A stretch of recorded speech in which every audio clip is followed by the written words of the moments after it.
ये उस टाइम की बात है जब दिलीप कुमार अपने करियर के पीक पे थे। एक बार वो प्लेन से बिजनेस क्लास से ट्रैवल कर रहे थे। उन्होंने देखा उनके बाजू में जो शख्स बैठा हुआ है वो बहुत ही सिंपल कपड़ों में थे, लेकिन एजुकेटेड लग रहे थे।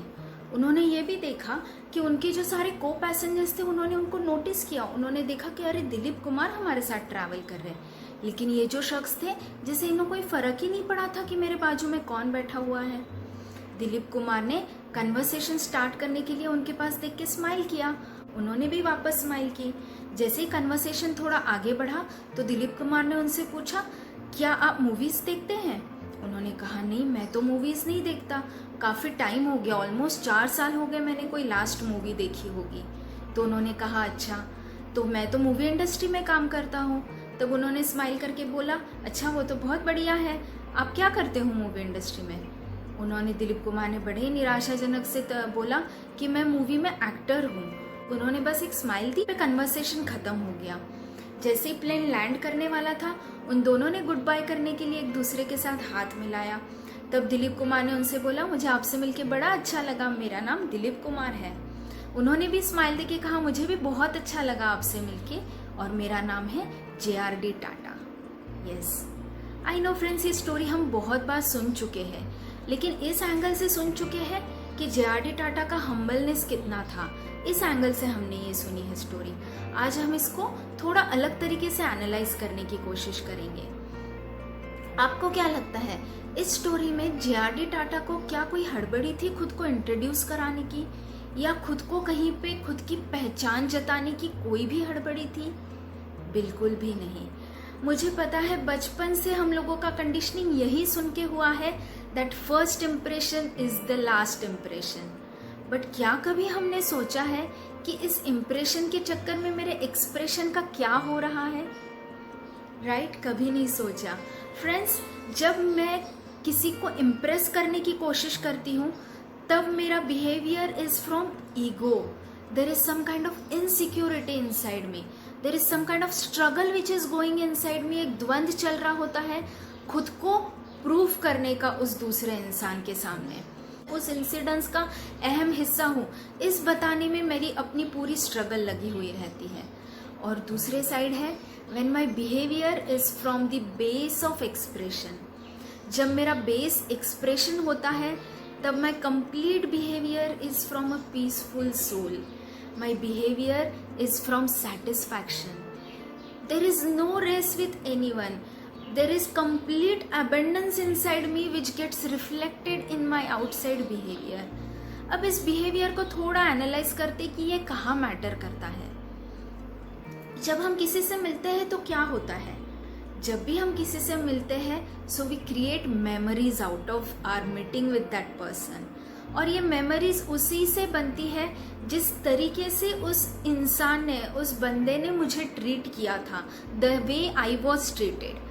तभी तो ऐसा होता है ना, हम किसी के बारे में सोचते हैं तो अचानक चेहरे पे स्माइल आती है, और किसी के बारे में सोचते हैं तो दिल में कड़वाहट सी आ जाती है। ऐसा क्यों होता है? इस बिहेवियर का बेस क्या है? अब ये जो इंसान है जिसने हमें ट्रीट किया था या हम किसी को ट्रीट कर रहे हैं, इसके मुझे 2 ही बेस लगते हैं। किसी भी बिहेवियर के 2 ही बेस हो सकते हैं। एक तो ये हो सकता है इंसान का दूसरों की तरफ से जो एक्सपेक्टेशन है वो, और इंसान का खुद से जो एक्सपेक्टेशन है वो। सो जब मेरा किसी और से एक्सपेक्टेशन होता है तो automatically I am in a race to impress others. I am in a race to impress others, to make them feel happy about me, to make them feel about my existence over there.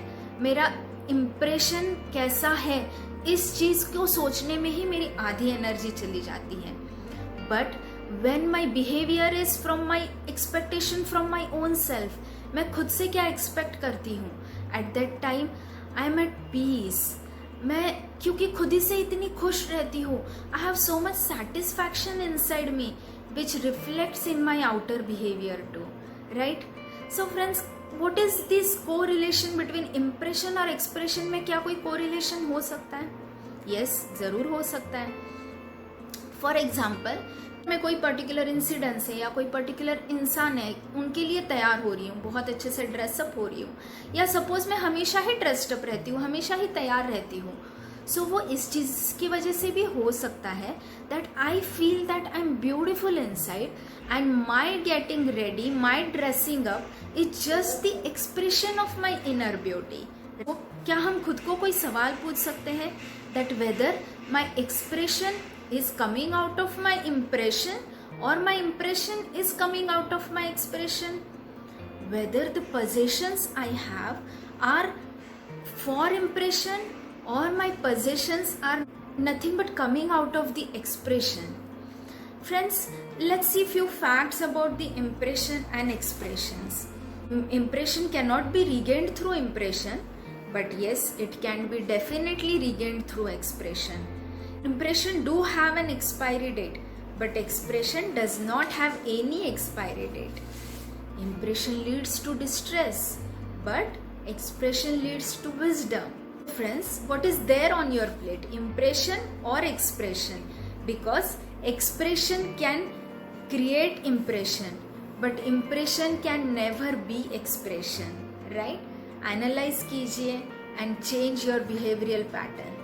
Thank you so much. अगर आपको मेरा video अच्छा लगा है तो आप मेरे video को सब्सक्राइब कीजिए और अपने फ्रेंड्स और फैमिली के साथ शेयर कीजिए। Thank you.